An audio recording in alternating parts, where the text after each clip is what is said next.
তায়েফের কথা ভেবে কাঁদে শুধু দনয়ন, এমন দরদি পেতে কাঁদে মন অনুক্ষণ, কাঁদে মন অনুক্ষণ। ওহুদে দাঁতহারা আহমদ যখন লৌহ মাখা কিয়ামতে উঠবে তখন, জিহাদ না করে কিভাবে দেখাবে তুমি চাঁদ চেহারা রূপে অতুল। আল্লাহুম্মা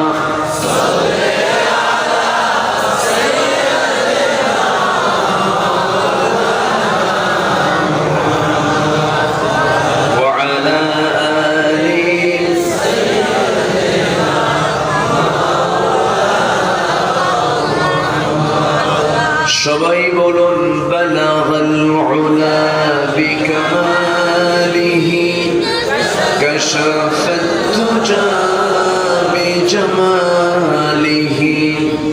হাসানাত জামিউ খিসালিহি।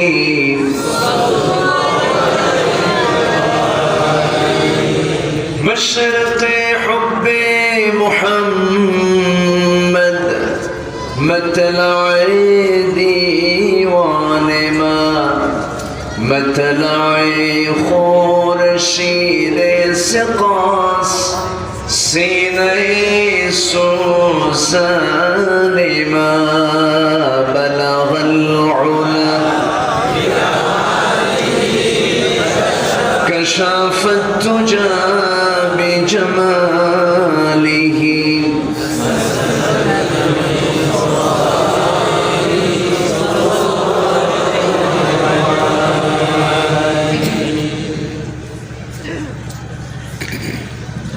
নোয়াখালী অঞ্চলের লক্ষ্মীপুর জেলার সদর উপজেলার পূর্ব কল্যাণপুর তালিমুল কোরআন নুরানি হাফিজে মাদ্রাসা মাহফিল ইন্তেজামি কমিটি কর্তৃক আয়োজিত হাফিজদের সম্মাননা পাগড়ি প্রদান উপলক্ষে আজকের এই বর্ণাঢ্য অনুষ্ঠান অষ্টম বার্ষিকী তাফসীরুল কোরআন মাহফিল 2023 মাদ্রাসা মাঠে অনুষ্ঠিত আজকের এই মহৎ আয়োজনের সম্মানিত সুযোগ্য সভাপতি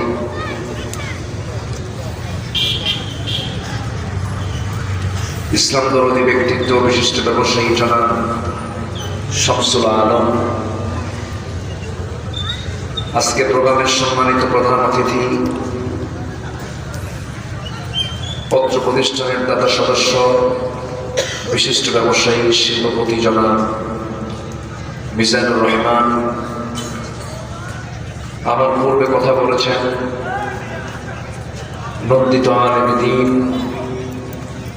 প্রথিতযশা মুফাসসিরে কোরআন, আমার অত্যন্ত কাছের, আমার অনুজ, আমার স্নেহধন্য মুহতারাম মাওলানা ইয়াহইয়া তাকি হাফিজাহুল্লাহ, উপস্থিত হাজারাত উলামায়ে কেরাম, ফদলা ইজাম, সুশীল সমাজ, জাতির শ্রেষ্ঠ সন্তান শিক্ষক মণ্ডলী, জাতির বিবেক সাংবাদিক বৃন্দ, সামনে উপস্থিত আজকের মাহফিলের প্রধান আকর্ষণ, যাদেরকে নিয়ে আজকের এই সাজানো গোছানো বরকতি আয়োজন, কালেমার ঝান্ডাবাহী, তাওহীদের পতাকাবাহী, দ্বীন ইসলামের নরসারদুল বীর মুজাহিদ, প্রাণ প্রিয় সম্মানিত দ্বীনি ভাইরা, আড়ালে বসে আছেন শ্রদ্ধেয়া সম্মানিতা মা বোনেরা।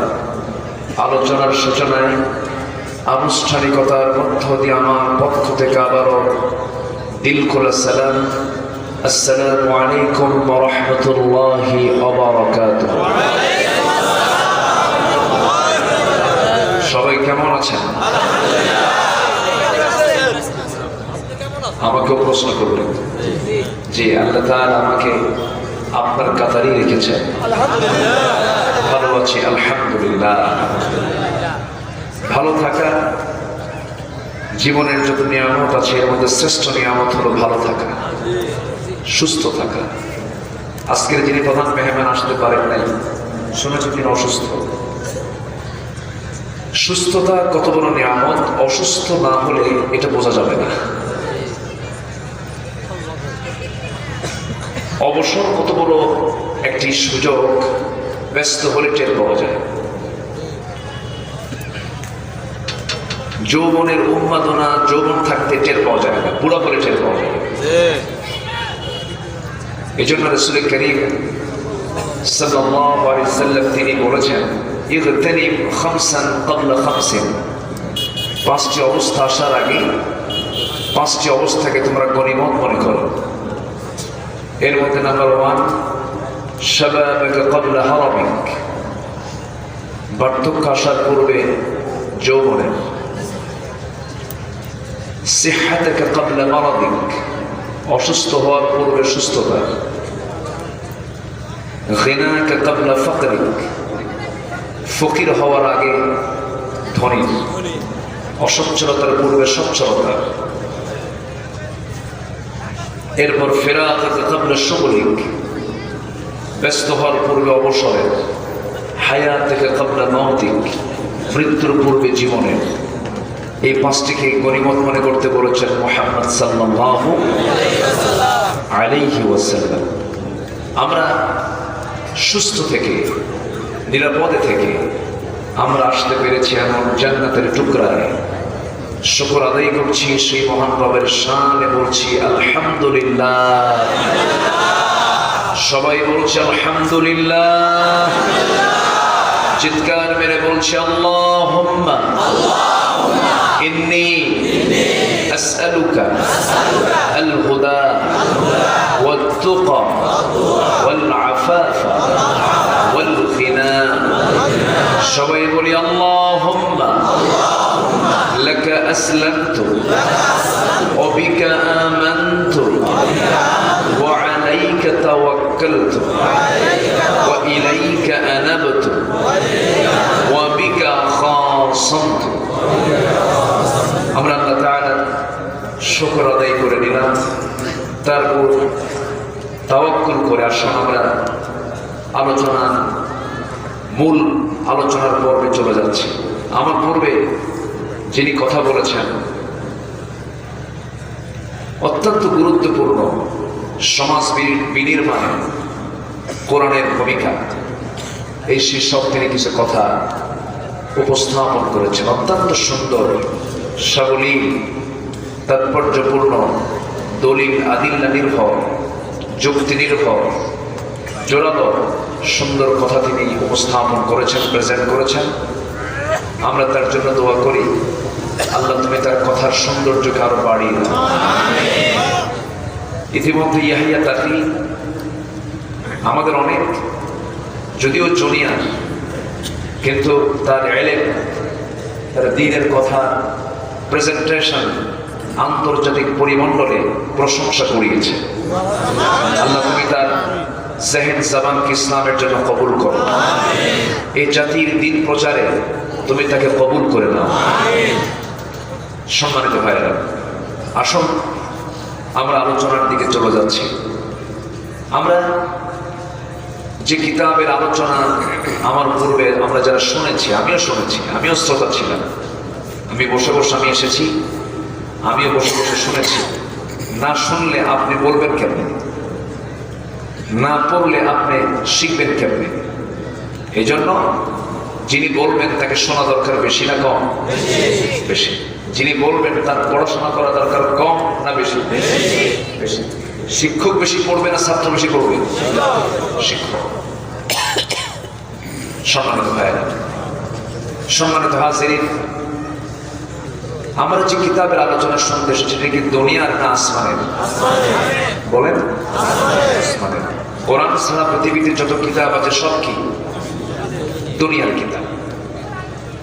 এই জমিনে মানুষ লিখেছে, মানুষের মস্তিষ্ক প্রসূত চিন্তার প্রতিফলন হলো কোরআন ছাড়া যত কিতাব পৃথিবীতে আছে। আসমান থেকে বৃষ্টির পানিতে সেচ দিলে, বৃষ্টির পানিতে আবাদ করলে, আর বৃষ্টি ছাড়া, আসমানের পানি ছাড়া, বৃষ্টির পানি ছাড়া সেচ পদ্ধতি দিয়া মাটির যে উর্বরতা আর আকাশ থেকে নাজিল হওয়া পানির যে উর্বরতা, কোন পানিতে উর্বরতা বেশি বলেন? বৃষ্টির পানি না সেচ দেওয়া পানি? বৃষ্টির পানি। যখন বৃষ্টি আসে তার আগে মেঘ হয়, মেঘের যে গর্জন হয়, প্রতিটি গর্জনে লক্ষ লক্ষ মেট্রিক টন ইউরিয়ার কাজ করে, জমিন উর্বর হয়ে যায়। বৃষ্টি হওয়ার আগে যখন মেঘের গর্জন হয় তখনই লক্ষ লক্ষ মেট্রিক টন ইউরিয়ার কাজ জমিন, ওই বৃষ্টি মেঘের কারণে জমিনটা উর্বরতা শক্তি জমিনের বেড়ে যায়। সুবহানাল্লাহ বলেন। এরপরে আল্লাহ তাআলা আবার বৃষ্টি নাজিল করেন। তো দুনিয়া সেচ দেওয়া পানি দিয়ে আবাদ করলে উর্বরতা বাড়ে না তা না, উর্বরতা বাড়ে। কিন্তু আসমানের বরকতটা কম না বেশি? আসমানি পানিতে বরকত কম না বেশি? বেশি। ঠিক তেমনি দুনিয়ার যে সমস্ত কিতাবগুলো আমরা পড়ি, সেই কিতাবগুলো আমরা যারা ফলো করি, হয়তো বা কিছু আংশিক কিছু উপকার আমরা পেতে পারি, কিন্তু পুরোপুরি উপকার যদি পেতে চাই তাহলে দুনিয়ার কিতাব দরকার না আসমানি কিতাব দরকার? আসমানি কিতাবটা দরকার। সে আসমানি কিতাব থেকে কিছু কথা আমি বলতে চাচ্ছি। ওয়া তাওফীকি ইল্লা বিল্লাহ আলাইহি তাওয়াক্কালতু ওয়া ইলাইহি উনীব। সম্মানিত ভাইরা, কোরআন কারীমকে আল্লাহ তাআলা শুধু মুখস্থ করার জন্য দিয়েছেন তা কিন্তু নয়। কোরআন কারীমকে আল্লাহ তাআলা শুধু নামাজ পড়ার জন্য দিয়েছেন তা কিন্তু নয়। শুধু কোরআন কারীমকে শুধু স্টাডি করেই শেষ এই জন্য দিয়েছেন তা কিন্তু নয়। কোরআনের পরিপূর্ণ হক আদায় করতে হলে 5টি হক আমাকে আদায় করতে হবে, 5টা কাজ আমাকে কোরআনের জন্য করতে হবে। কয়টা কাজ? 5টা কাজ।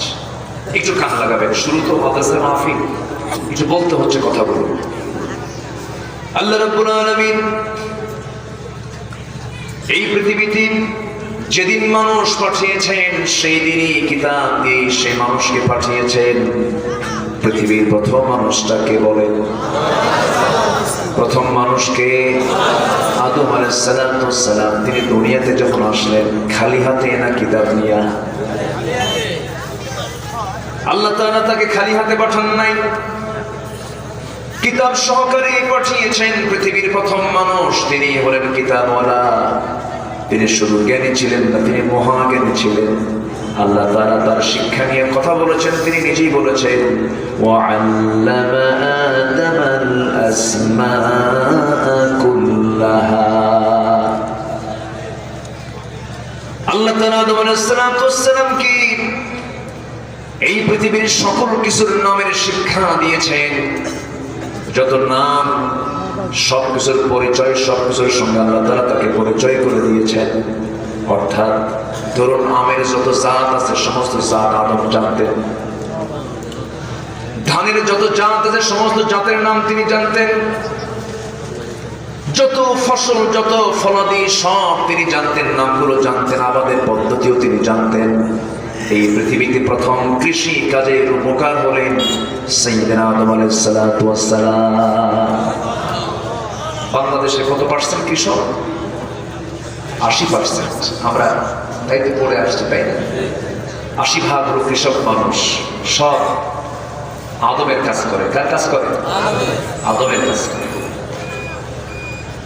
আদম আলাইহিস সালাম ছিলেন কৃষি কাজের উপকার। দাউদ আলাইহিস সালাম ছিলেন দাউদ আলাইহিস সালাম ছিলেন হলো কর্মকার, অস্ত্র নির্মাতা, অস্ত্র নির্মাণ তিনি করেছেন।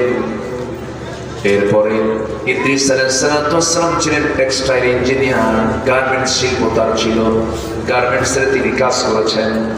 এই পৃথিবীতে যত সভ্যতা এসেছে সমস্ত সভ্যতার অগ্রনায়ক ছিলেন আম্বিয়ে কেরাম। সভ্যতা এসেছে নবীদের কাছ থেকে। সভ্যতা কাদের কাছ থেকে এসেছে? নবীদের কাছ থেকে। শিক্ষা এসেছে নবীদের কাছ থেকে। নবীরা যে শিক্ষা দিয়েছেন তারা দিয়েছেন দুনিয়ার শিক্ষা না আসমানের শিক্ষা? আসমানের শিক্ষা দিয়েছেন। আদম আলাইহিস সালামকে আল্লাহ তাআলা সকল কিছুর নামের শিক্ষা দেওয়া মানে কিয়ামত পর্যন্ত আদমের মতো জ্ঞানী মানুষ পৃথিবীতে আর কখনো আসবে না। সকল কিছুর নাম জানা মানে কি? পৃথিবীতে এখন এরকম কেউ কোনো বাপের বেটা বলতে পারবে যে আমি পৃথিবীর সকল কিছুর নাম জানি? বলতে পারবে? প্রথম মানুষ আদম আলাইহিস সালাম তিনি সব কিছুর নাম জানতেন। জোরে বলি সুবহানাল্লাহ। এটা কিন্তু এই সেই কথা নয়। প্রথম মানুষ জ্ঞানী ছিলেন, প্রথম মানুষ বিজ্ঞানী ছিলেন, প্রচন্ড মেধাবী ছিলেন আমার বাপজান। আমার আব্বা যদি জ্ঞানী হন আমরা কি মূর্খ হব না জ্ঞানী হব? আসতে বলেন কেন? বাবার সম্মান ধরে রাখার দরকার আছে না নাই? আছে না? বাবাও জ্ঞানী, সন্তানও জ্ঞানী হতে হবে। Like father like son. যেমন পিতা তেমন সন্তান হতে হবে। মূর্খতা হলো অভিশাপ। একটু শক্ত ভাষাই বলে ফেলি, মন খারাপ করা যাবে না। মূর্খতা নিয়ে কখনো জান্নাত পাওয়া যাবে না। যে মূর্খ সে কখনো জান্নাত পাবে না। হয়তো আপনি বলে ফেলেন এই শক্ত কথা আপনি বললেন হুজুর আমি তো পড়তেই পারি নাই। শিক্ষিত হওয়ার জন্য কামিল ডিগ্রি লাগবে না। শিক্ষিত হওয়ার জন্য দাওরায়ে হাদিস লাগবে না। শিক্ষিত হওয়ার জন্য মাস্টার্স ডিগ্রি লাগবে না, এমফিল লাগবে না, পিএইচডি লাগবে না। আল্লাহ তাআলা প্রত্যেক মানুষের ভিতরে যে যোগ্যতা দিয়েছেন হালাল এবং হারামের জ্ঞান যে বান্দা অর্জন করতে পেরেছে সেই হলো জ্ঞানী মানুষ। আল হালালু বাইয়িন ওয়াল হারামু বাইয়িন। হালালটা স্পষ্ট, হারামটা স্পষ্ট। হালাল এবং হারামের জ্ঞান যার মধ্যে ঢুকে গেছে তার মধ্যে ইলমটা চলে এসেছে। আমার দেশে বহু মাস্টার্স ডিগ্রিধারী লোক আছেন, কামিল পাশও আছেন, দাওরায়ে হাদিসও আছেন, দ্বীনের বিরোধিতা করে। আসতে বলবেন না? আছে না নাই? পাশ দিয়ে কি করবেন আপনি? ইলমটা হাসিল করতে হবে আমলের নিয়তি। আবার অনেকেই সবক দেন বা তারা বয়ান করেন জানার নাম ইমান নয়, মানার নাম ইমান। ভুল কথা, ভুল কথা। কে বলেছে জানার নাম ইমান নয়? পৃথিবীর আল্লাহ তাআলা এই কোরআন যে নাযিল করেছেন নবীর কাছে, প্রথম ওহীটা দিয়েছেন কোরআন যেদিন নবীর উপরে নাযিল হলো, প্রথম দিন যে নাযিল হয়েছে সেই হুকুমটা ছিল নামাজ রোজা পড়া। জানো পড়ো, কিন্তু আমাদের শেখানো হয় জানার নাম ইমান নাই, মানার নাম। কে কইছে কথা? ভুয়া কথা। জানবো না আমি মানবো কেমনে? এই জন্য জানতে হবে, জানাতে হবে, শিখতে হবে, শিখাতে হবে। পৃথিবীর মধ্যে কোন লোকটা সবচেয়ে শ্রেষ্ঠ মানুষ রাসূল তাও জানিয়ে দিলেন। খুব কমন একটা হাদিস, যারা সারা বিশ্ব পারেন আমার সঙ্গে সঙ্গে বলুন খায়রুকুম মান তাআল্লামাল কুরআনা ওয়া আল্লামা। এটার নাম হলো লক্ষ্মীপুর নোয়াখালী। শ্রোতারাও পারে আলহামদুলিল্লাহ। আমি এত আনন্দ পাই আমি নোয়াখালী অঞ্চলে মাহফিলে এসে। যিনি আলোচক তিনিও তেলাওয়াত করেন, শ্রোতাও তেলাওয়াত করেন। এই পরিবেশ আপনি নোয়াখালী ছাড়া কোথাও পাবেন না। এই জন্য নোয়াখালীতে মাহফিল করতে আসলে আলোকের পড়াশোনা করে আসতে হবে। জেনাতন হুজুর সেখানে ওয়াজ করে ধরা খেয়ে যাবে। কথা বলছেন? হ্যাঁ, জটিল জায়গা।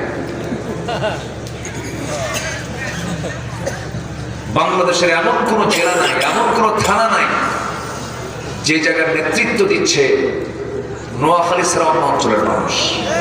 প্রত্যেকটা জায়গায় আলেমদের নেতৃত্ব দিচ্ছে নোয়াখালী অঞ্চলের আলেমরা, আলহামদুলিল্লাহ। এবং জাতীয় নেতৃত্ব দিচ্ছে নোয়াখালীর আলেমরা। দু একটা ছোট্ট আছে, ও থাকবে। দু একটা না থাকলে কি হবে? তাই থাকা দরকার।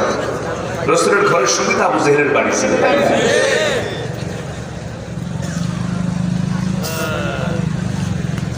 আমার নবীজি বলেছেন, তোমাদের মধ্যে কোন লোকটা শ্রেষ্ঠ? যে নিজে কোরআন শিখলো এবং অপরকে শিখালো। যে নিজে শিখলো অপরকে সে সবার চাইতে শ্রেষ্ঠ। আমার ভাইয়েরা, তাহলে এখানে আমরা যে জায়গায় বসে আছি, এখানে শিখতেছি, শেখানো হচ্ছে, দুটো কাজ এখানে হয়ে যাচ্ছে। এটা হচ্ছে একদিনের জন্য, কিন্তু পাশে যে বিল্ডিংটা হয়েছে, 3 তলা বিল্ডিং, এখানেও শিখে, এখানেও শেখানো হয়, এখানেও শিখে। ঠিক কিনা বলেন? কি শেখানো হয়? দুনিয়ার কোনো কিতাব নয়, যে কিতাবের বরকত বেশি সেই কোরআনটা শেখানো হয়। আজ থেকে 20 বছর 30 বছর আগে গ্রামের মধ্যে ঢুকলে পরে গুনগুন করে কোরআনের তেলাওয়াত গুলো আমাদের কানে আসতো। আমি নিজে দেখেছি, আমার দাদি প্রতি সারাটা জীবন, আমার দাদির কথা বলছি আমি, শেষ রাত্রে উঠতেন, তাহাজ্জুদ পড়তেন, ফজর নামাজ পড়েই ওই যে তিনি মুসাল্লায় বসে যেতেন কোরআনটাকে নিয়ে, সূর্যোদয় না হওয়া পর্যন্ত গুনগুন গুনগুন করে কোরআন তেলাওয়াত করতেন। পাশে বসে বসে শুনতাম। কিন্তু আজকে ভাবিদের মধ্যে সেই সুন্নত আছে নাকি?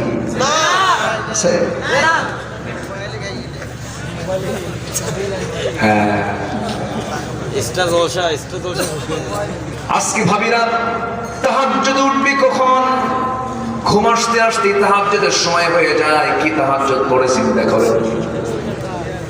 সারা রাত, আগে রাতে ঘুম নাই, 3টা 4টার দিকে ঘুমের দিকে চলে যায়, ঘুম থেকে ওঠে 10টার দিকে। সব যেন এলোমেলো হয়ে গেল আজকে, সবকিছু উল্টা পাল্টা হয়েছে আজকে। গোটা দুনিয়াতে চলতেছে 2টা ওয়ার, একটা হলো কালচারাল ওয়ার, আরেকটা হলো মিলিটারি ওয়ার, সামরিক যুদ্ধ, আরেকটা হলো সাংস্কৃতিক যুদ্ধ।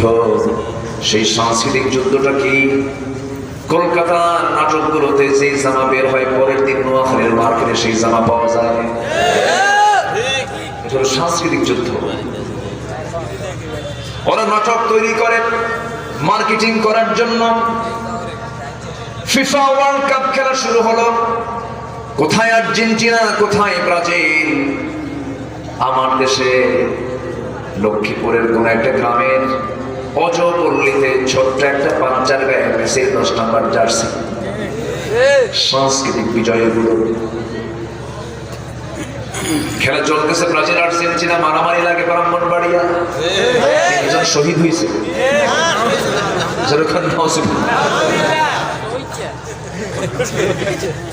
এইগুলো হলো সাংস্কৃতিক যুদ্ধ। সবকিছু ওরা করছে, আমাদেরকে মার্কেটিং করে দিচ্ছে, আমরা এগুলো মার্কেটিং করে নিচ্ছি, ওদেরকে আমরা হাইলাইটস করতেছি, তাদেরকে আমরা উঠায়া দিচ্ছি। আমার ভাইয়েরা, আমার বন্ধুগণ, মুসলমান বিজাতীয় কোন সংস্কৃতি লালন করবে না। মুসলমান বেহুদা কোনো কথা এবং কাজে যাবে না, বেহুদা কোনো খারাপ করবে যাবে না, সময় নষ্ট করবে এমন কোন কাজে মুসলমান কখনো যাবে না। কি সমস্যা এখানে? হ্যাঁ, ফ্ল্যাশ লাইট কোন দিকে? ও আচ্ছা, ও ফ্ল্যাশ লাইট। আচ্ছা, মারুক না, দেখি আমার চোখ কতটুকু ঠিক থাকে। সমস্যা কি? কষ্ট হচ্ছে আপনাদের? আলোচনা চালাই, জোরে বলি ইনশাআল্লাহ।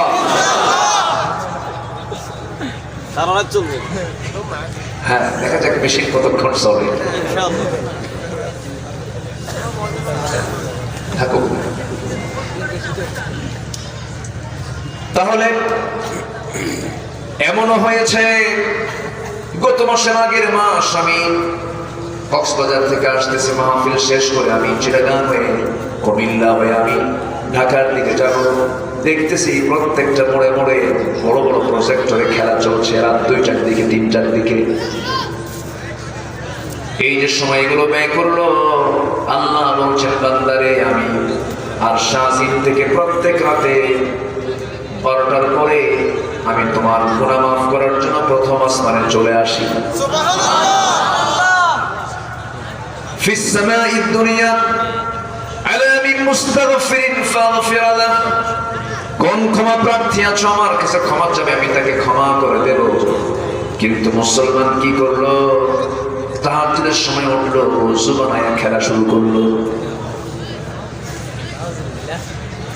মাহফিলে এসে বিরক্ত লাগে। জুমার নামাজের খুতবা যদি 1:30টার জায়গায় যদি একটা 30 মিনিটের জায়গায় একটা 40 বেজে যায়, বারবার খতিবের আগে মুসল্লি ঘড়ি দেখে। কিন্তু ফুটবল খেলা দেখতে নিয়ে 90 মিনিটে গোল হয় না, কোনো বিরক্তি নাই। বিরক্তি আছে? বিরক্তি নাই। আমার ভাইরা বুঝতে হবে, যদি মসজিদে গিয়ে আপনার বিরক্ত লাগে, সিজদায় বেশি লম্বা সময় দিতে নিয়ে যদি বিরক্ত লাগে, কোরআন তেলাওয়াতে যদি মজা না পাই, সিজদায় যদি গিয়ে যদি মজা না পাই, মাহফিলে বসে যদি তৃপ্তি না পাই, ভাবতে হবে আমার দিলের মধ্যে বড় রোগ ধরেছে। ঠিক কিনা? বড় রোগ ধরেছে।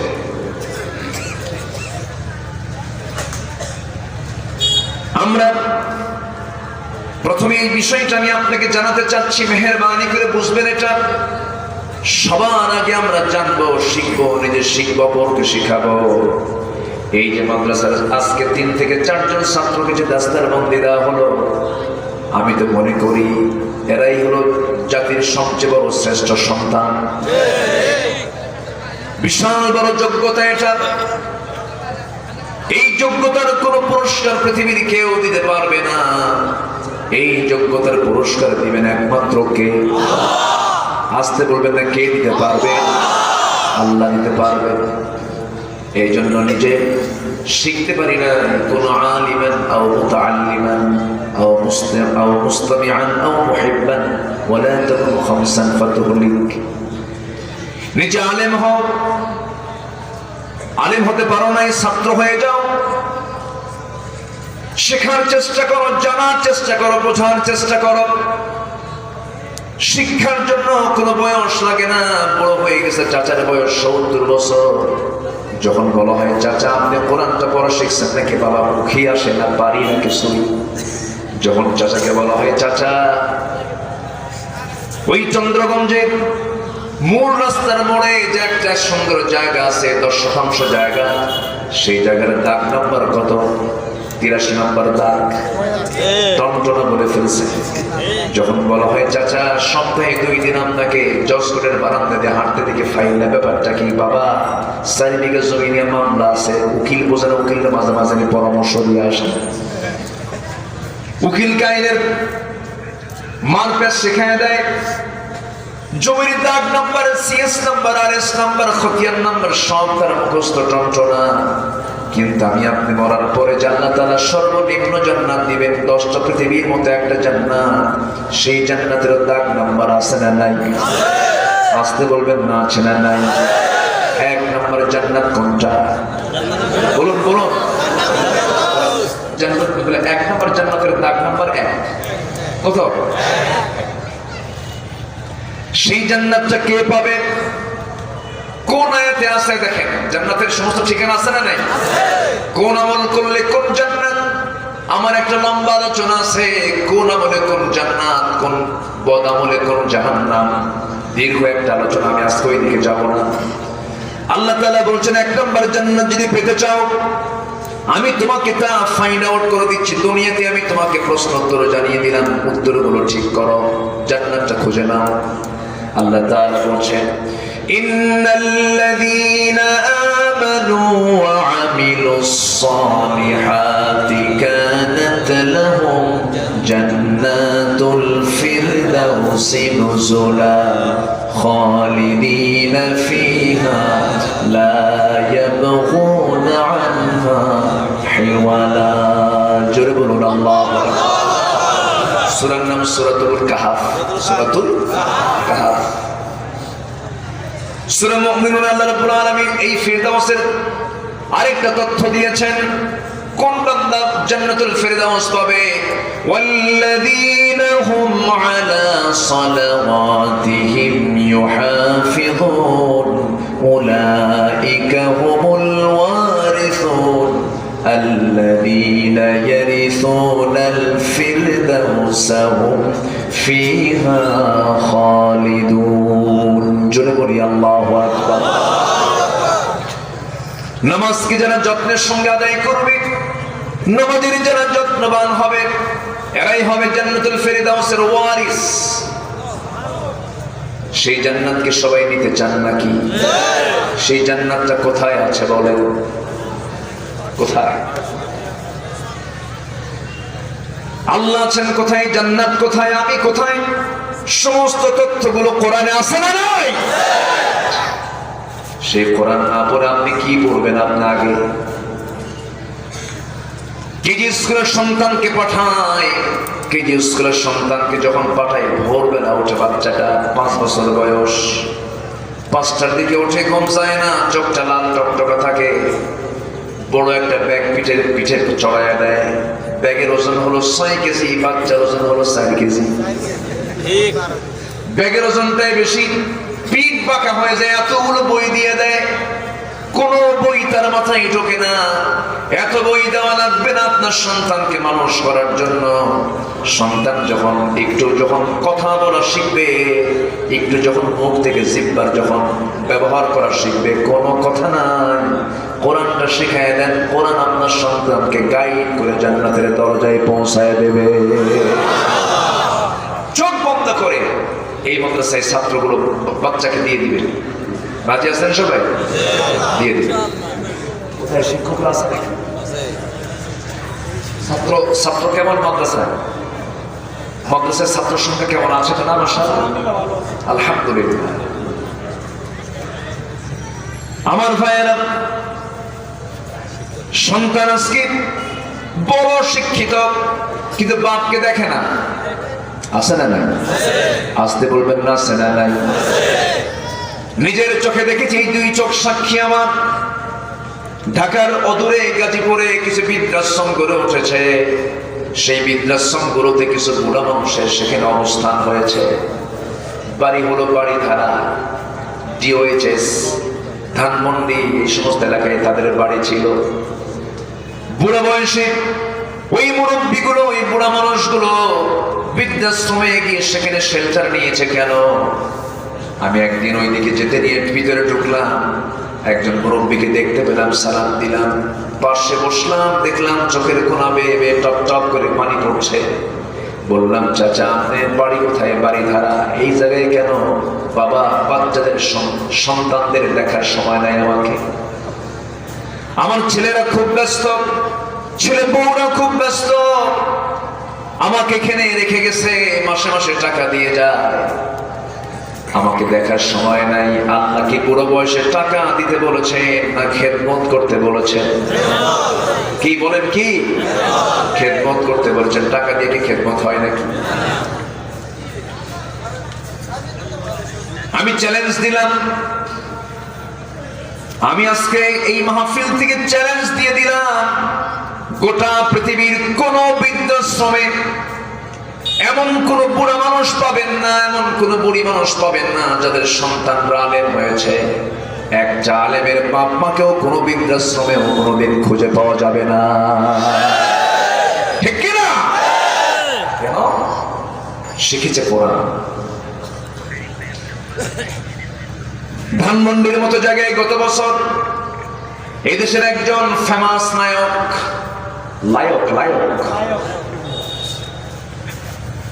একজন ফেমাস অভিনেতা, তার শ্বশুর বৈধ পিস্তল হাতের মধ্যে নিয়ে ফেসবুক লাইভে এসে মাথায় ঠেকিয়ে সবাইকে বলল, আমার ছেলে থেকেও ছেলে নাই, মেয়ে থেকেও মেয়ে নাই, বউ থেকেও বউ নাই, আমার আপনজন বলতে কেউ নাই। ধানমন্ডি থেকে ফকিররা থাকে নাকি? সবই ছিল, টাকা আছে, বউ আছে, বাচ্চা আছে, কিন্তু কি নাই সেইটা নাই। যেটা নাই সেটা হলো কিসের শিক্ষা নাই? কিসের শিক্ষা নাই? সুইসাইড করলো, দুনিয়া থেকে বিদায় নিল। এই জন্য প্রথম আহ্বান হবে আমার, প্রথম মানুষ জ্ঞানী, আমার বাপ জ্ঞানী, আমাকেও জ্ঞানী হতে হবে। কিন্তু কোন জ্ঞান? যে জ্ঞানটা ইলমটা কোন ইলম? আইন লাম মিম আন লাউহে মাহফুজ, আন লাউহে মাহফুজ, লাউহে মাহফুজে সংরক্ষিত যে কিতাব, সেখান থেকে আসা যে কিতাব, কোরআনের জ্ঞান প্রত্যেকে আমরা অর্জন করব। জোরে বলি ইনশাআল্লাহ, আরো জোরে বলি ইনশাআল্লাহ। জ্ঞানী শক্তি, জ্ঞানী আলো, আল ইলমু নূরুন, ইলম আছে নূর আছে, ইলম নাই নূর নাই। ইলম থাকলে আপনাকে কেউ ঠকাতে পারবে না। এই জন্য আমরা সবার আগে যে হুকুমটা আল্লাহ তাআলা বলেছেন তুমি পড়ো, আমরা পড়বো। জোরে বলি ইনশাআল্লাহ। আল্লাহ রাব্বুল আলামিন কালামে হাকিমটা দিয়েছেন বান্দাকে জান্নাত জাহান্নাম চেনার জন্য, হক কোনটা বাতিল কোনটা বোঝার জন্য, হালাল কোনটা হারাম কোনটা বোঝার জন্য।